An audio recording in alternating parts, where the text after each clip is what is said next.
A aula de hoje é uma introdução à disciplina de geriatria. Então, gente, essa geriatria é uma especialidade da medicina que ela vai abranger os cuidados da promoção, da prevenção, do tratamento e de reabilitação da saúde dos idosos. Então, temos, por exemplo, o médico, né, chamado geriatra, que fica responsável desde o preparo para o envelhecimento saudável até o acompanhamento de idosos, né, com saúde frágil, em reabilitação ou em cuidados paliativos. Então, na geriatria em si, que é o ramo, né, de cuidado com os idosos, nós temos o médico especialista, que é o geriatra, temos também o enfermeiro especialista em geriatria, também o técnico de enfermagem, quando faz cursos e capacitações, pode se tornar especialista nessa área que está cada vez mais em alta nos dias de hoje. Então, como e onde trabalhar? Os profissionais que são formados em geriatria e gerontologia, que é o estudo, né, desse envelhecimento, eles podem atuar em diversas áreas. A questão do ensino na graduação, pesquisas científicas, educação e conscientização comunitária, ambiente hospitalar, ambulatórios, consultórios. Tem também a questão do atendimento domiciliar, que está muito em alta hoje em dia. Equipe de cuidados em instituições de longa permanência, que são os chamados asilos. Reabilitação e inserção social também temos, né? Cuidados paliativos, que são pessoas que têm câncer, né? Nesse caso, é a faixa etária da terceira idade, os idosos. Então, assim, a diversidade de áreas de atuação, ela vai permitir que o profissional de saúde, ela tenha uma boa flexibilidade, ele tem uma boa flexibilidade de horários. Então, assim, possibilita também a capacidade de ampliar e praticar tudo que o profissional aprendeu durante a formação. Então, é uma área que está em alta hoje em dia, é uma área muito abrangente, que muitos profissionais de saúde, técnicos, enfermeiros, médicos, estão investindo muito nessa área, né, da terceira idade, que é a de saúde do idoso. Então, assim, por que se especializar nessa área, né? Vejam só, gente, os dados mostram que os idosos, eles devem representar cerca de 15% da população total. Isso é uma estimativa que as pesquisas mostram para o ano de 2025, que está praticamente batendo na porta, né, daqui a 5 anos. Então, essa população ela vai demandar o quê? Uma atenção diferenciada. Se a população mundial está envelhecendo, a gente tem que focar, né? Já que esse público vai ser uma grande maioria, a gente tem que focar na atenção à saúde dessas pessoas. Então, assim, não é só em relação às doenças mais frequentes dessa faixa etária, mas também na questão da promoção da saúde e qualidade de vida, né? Que a gente fala que é inserido nessa questão de envelhecimento ativo, que é um envelhecimento saudável. Então, se aumenta a demanda de atenção para esses idosos, é importante que cresça também o quê? Consequentemente, a oferta de profissionais. Então, esses profissionais, eles têm que ser o quê? Habilitados e capacitados para atender essa população, não é isso? Então, é uma especialidade em crescente preferência, principalmente as pessoas mais jovens, assim, que eu falo, recém-formadas. Então, muita gente está investindo nessa área de saúde do idoso. Então, assim, outros pontos também importantes é a questão de que, por exemplo, o médico geriatra, né, ele não atende só pacientes com mais de 60 anos, não atende só idosos. Hoje em dia também está mudando isso. Os adultos jovens, sei lá, na faixa etária dos 40, 50 anos, cada vez mais estão procurando um médico para tentar envelhecer de uma forma mais saudável. Então, assim, eles têm o pensamento de envelhecer com qualidade de vida, né? Aí eles podem e devem ir ao geriatra. Então, muita gente está procurando desde cedo, antes de chegar de fato à terceira idade. Então, as consultas, elas geralmente são mais longas, com grande ênfase na história de vida, né? Questão da independência, autonomia, funcionalidade do indivíduo. Então, assim, o médico faz uma pesquisa, né? Um histórico, para saber como foi que esse adulto jovem, ele viveu os últimos anos de sua vida, para traçar um plano, uma estratégia para fazer com que isso melhore cada vez mais e ele envelheça com qualidade de vida. Então, assim, gente, esse envelhecimento populacional, ele é um fenômeno, né, que ocorre em escala global. Então, é no mundo inteiro, não só aqui no Brasil. em especial, né, nos países desenvolvidos, porque a gente sabe que países desenvolvidos, a maioria da população tem uma qualidade de vida melhor, tem mais acesso a medicamentos, a exames, né, aos serviços de saúde, eles trabalham, têm uma vida melhor, vamos dizer assim. Então, esse processo, gente, ele caracteriza pelo aumento, né, constante de quê? Da expectativa de vida e da queda de fecundidade. Então, são esses fatores, né, que ressaltam a grande quantidade de idosos que existem aí no mundo e vai existir cada vez mais. Né? Os idosos, daqui a uns anos, vão ser mais do que crianças e jovens. Então, vai modificar, né, a forma da pirâmide etária que a gente fala, que a gente aprende lá em geografia, quando a gente está estudando ensino fundamental, ensino médio. Então, antes a pirâmide era como? A pirâmide era assim, nascia mais, né, crianças, e a pirâmide era assim. Os idosos, no caso, não viviam muito tempo. Então, hoje em dia, essa pirâmide é completamente invertida. Hoje em dia, nascem menos pessoas, né? E os idosos estão vivendo mais. Então, está praticamente invertendo toda essa situação da pirâmide etária que a gente fala. Então, assim, a base, né, que é composta por jovens, ela vai ficar o quê? Estreita, né? E o topo vai ser representado por idosos. Então, vai aumentar essa questão do número de idosos no mundo inteiro. A medicina, né, ela é influenciada por esses avanços tecnológicos, por isso que os idosos, né, têm mais quantidade nesses países desenvolvidos, né? Além de acompanhamento, de cuidado com a alimentação, né, que são os principais fatores responsáveis por esse aumento da expectativa de vida da população. Então, gente, temos aqui o envelhecimento, né, que antes era considerado um fenômeno, hoje faz parte da realidade da maioria das sociedades. Por que antes era considerado um fenômeno? Porque era muito difícil antigamente uma pessoa chegar aos 80, 90 anos de idade. Então, quem chegava era muito admirado. As pessoas, a sociedade via aquilo como algo assim que era muito difícil de acontecer. Por isso que ele relata aqui que era um fenômeno.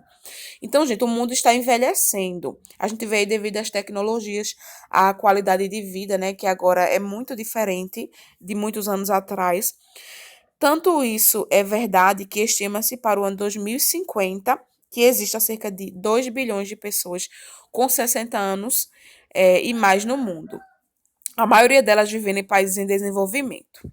No Brasil, estima-se que existe atualmente cerca de 17,6 milhões de idosos. Então, gente, é muita gente idosa. Por isso, a área da saúde está aí cada vez mais ampla nesse quesito de capacitar profissionais para atender a demanda da terceira idade.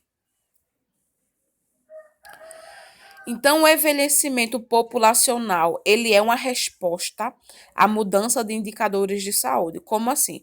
Houve a queda da fecundidade, ou seja, menos pessoas estão nascendo hoje em dia. As famílias estão optando pelo planejamento familiar. Se antes uma mãe tinha 8, 9, 10 filhos, hoje em dia as mulheres elas querem trabalhar, elas querem investir na carreira, no futuro, não querem ter mais essa quantidade de filho que as mulheres tinham antigamente. Então, assim, é um filho, dois no máximo. Então, a taxa de fecundidade está caindo cada vez mais. Menos crianças estão nascendo hoje em dia. E também questão da queda da mortalidade. Então, se as pessoas não estão morrendo, estão conseguindo envelhecer, significa que nascem menos pessoas, estão envelhecendo mais pessoas, então o número de idosos vão crescer cada vez mais. Então, esse processo de envelhecimento populacional é devido a justamente isso: queda da fecundidade, queda da mortalidade e aumento da expectativa de vida.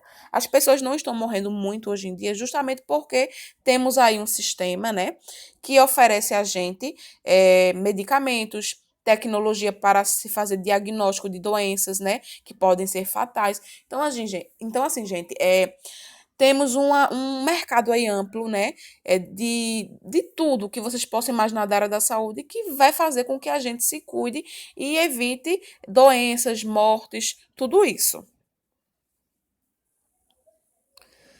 Já que temos a definição do que é envelhecimento.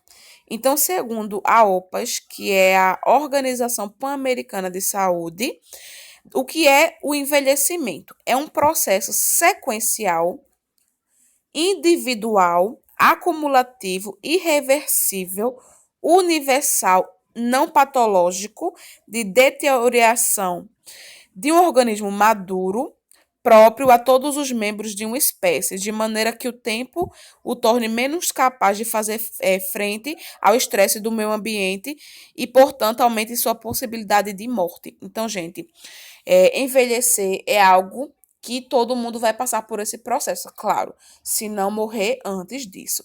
Então é algo que é irreversível, não tem como chegar em determinada idade e voltar no tempo. Então, assim, todo mundo, né, enquanto estar vivo, vai passar por esse processo. Temos aqui duas diferenças básicas nesse processo de envelhecimento, que é a senescência e a senilidade. O nome é muito parecido, muita gente se confunde, mas há uma diferença nesses dois termos, que é tanto cobrado em provas de concursos e seleções da área da saúde. Qual seria, então, a diferença de senescência e de senilidade? Na senescência, gente, é o processo natural de redução progressiva. Como assim? É um envelhecimento que, em condições normais, não costuma provocar qualquer problema. Então, vai ser um idoso ou uma idosa que vai envelhecer, porém, de forma natural e não tem algum problema de saúde ou algum fator que desencadeie esse problema de saúde. Então, resumindo, é um envelhecimento saudável, tá? Já a senilidade são condições de sobrecarga. Como assim? Pode ocasionar uma condição patológica que requer assistência. Doenças, acidentes, estresse emocional. Por exemplo, idosos, hoje em dia muitos, né, são hipertensos e diabéticos, né? Doenças crônicas, né, que são ocasionadas devido à qualidade de vida deles, né? Então, assim, idosos que têm essas doenças, né, se não tratadas direitinho, podem ocasionar em complicações que podem levar a condições patológicas piores ou até a óbito. Acidentes, a gente fala mais em relação aos acidentes que mais ocorrem na terceira idade, que são as quedas, né, em idosos. Então, assim, é dentro de casa, no meio da rua. Então, assim, é um público que está muito apto a cair devido a várias questões, vários motivos. Vocês vão ver depois uma aula que a gente vai ter sobre queda em idosos. Então, dentro de casa, tem situações como, por exemplo, a presença de objetos espalhados pela casa, quando tem criança, que pode ocasionar esse acidente nos idosos. Tem a questão também de tapetes que são colocados na casa, então, uma iluminação inadequada, que ele pode esbarrar em algum móvel e cair, certo? Então, esses acidentes, principalmente a questão da queda em idosos, que vai e pode, né, ocasionar algum mau funcionamento de alguma parte do corpo, né? Ou ele pode ficar até dependendo de cadeira de roda, essas coisas. E o estresse emocional é porque, infelizmente, muitos idosos, né, são cuidados por familiares que não têm paciência de cuidar dele. Então, assim, o idoso ele requer uma atenção, um atendimento diferenciado. Então, não é todo mundo que tem essa paciência. Por isso que algo também importante é a gente saber treinar, saber capacitar essas famílias e cuidadores para se ter uma atenção e uma paciência maior com esses idosos. Não é todo mundo que sabe lidar, que sabe saber cuidar de uma forma humanizada com esses idosos. Não é todo mundo que tem paciência. Então, essa senilidade é isso. São condições que fazem com que o idoso ele envelheça e tenha problemas de saúde, né? Não tem aquele envelhecimento saudável, né? E normal, igual no caso da senescência. Então, gente, o processo de envelhecimento, ele desenvolve no organismo humano diversas modificações. Modificações biológicas, modificações psicológicas e sociais, evidenciando-se ainda mais com o avançar da idade. Então, a gente sabe que o idoso, por exemplo, ele perde cálcio nos ossos, né? Fazendo com que ele tenha, né, uma deambulação mais debilitada, ele passa a andar de forma diferente. O idoso ele tem um envelhecimento da pele. Então são várias modificações, né? Biológicas, psicológicas, a questão dos sociais também, muitos são abandonados, colocados em asilos. Então ele passa por todo esse processo que se for de forma inadequada pode ocasionar, né, doenças, por exemplo, como depressão. Muitos idosos também tentam suicídio, tá? O bem-estar da pessoa idosa, ela depende de fatores físicos, mentais, sociais e ambientais, e pode estar relacionado a situações positivas ou negativas, tanto no idoso quanto em sua família.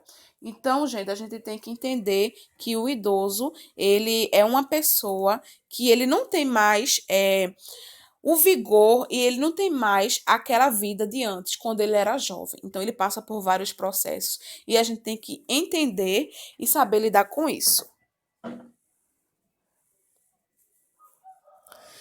A saúde do idoso, ela está relacionada à funcionalidade global. Quando eu falo global, é tudo: psicológico, social, biológico, tá? Atividades da vida diária que a gente vai ver e o autocuidado.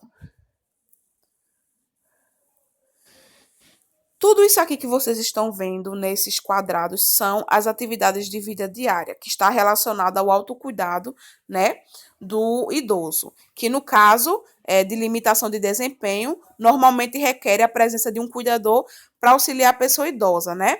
Então, assim, o idoso nem sempre, né, nem todos os idosos vão ter essa questão, essa capacidade de realizar o autocuidado. Por isso que, muitas das vezes, ele tem um cuidador, né, a família paga um cuidador para auxiliá-lo, ou o próprio familiar cuida dele. Então, quais são as AVDs que a gente chama, que é as atividades da vida diária? O próprio nome já diz, né? São tarefas que a gente faz no nosso dia a dia, habitualmente.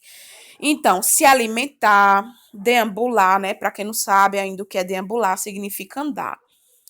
Tomar banho, mobilizar-se, vestir-se, ir ao banheiro, manter o controle sobre suas necessidades fisiológicas. Então, será que o idoso ele consegue esperar até ir ao banheiro para poder urinar, defecar? Muitos não conseguem. Então, se ele tem um controle, ele tem, né, aí uma atividade de vida diária em relação às necessidades fisiológicas, tudo ok. Então, gente, essas AVDs, que são as atividades de vida diária, ela avalia o grau de autonomia e independência do indivíduo. Então, o que é autonomia? Autonomia, gente, é a capacidade para decidir. Depende diretamente de cognição do humor.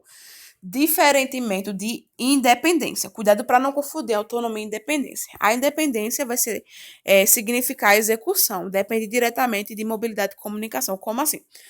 Vê só, enquanto na autonomia, que vai depender da cognição do humor, por exemplo, o idoso, a gente pega e coloca duas opções de roupas para ele.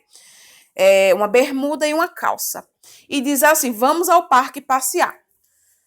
Se ele tiver essa autonomia, né, essa capacidade de decidir, se ele for consciente para isso, ele vai ver que está um dia ensolarado, muito calor, e vai escolher o quê? Provavelmente a bermuda para ir ao parque. Então, ele tem a capacidade de decidir. Já a questão da independência, né? Vai depender diretamente da mobilidade e da comunicação. Então, é quando esse idoso, ele consegue, por exemplo, a gente diz assim, senhor, vá até o armário e pegue tal objeto. Então, ele vai conseguir ser capaz de sair do sofá, andar até o armário, pegar o objeto, voltar e dar até essa pessoa, certo? E vai ser capaz também de comunicar. Por exemplo, ele não acha o objeto e pergunta: em qual parte do armário está esse objeto? Certo? Então, ele tem a capacidade de se comunicar e de se mover. Então, ele tem essa independência de andar, de perguntar onde está. Então, é essa a diferença. Enquanto a autonomia, né, é capacidade de escolha, de decisão entre uma coisa e outra, na independência, ele tem essa independência de conseguir se mover, de andar, certo? Então, a diferença é basicamente isso.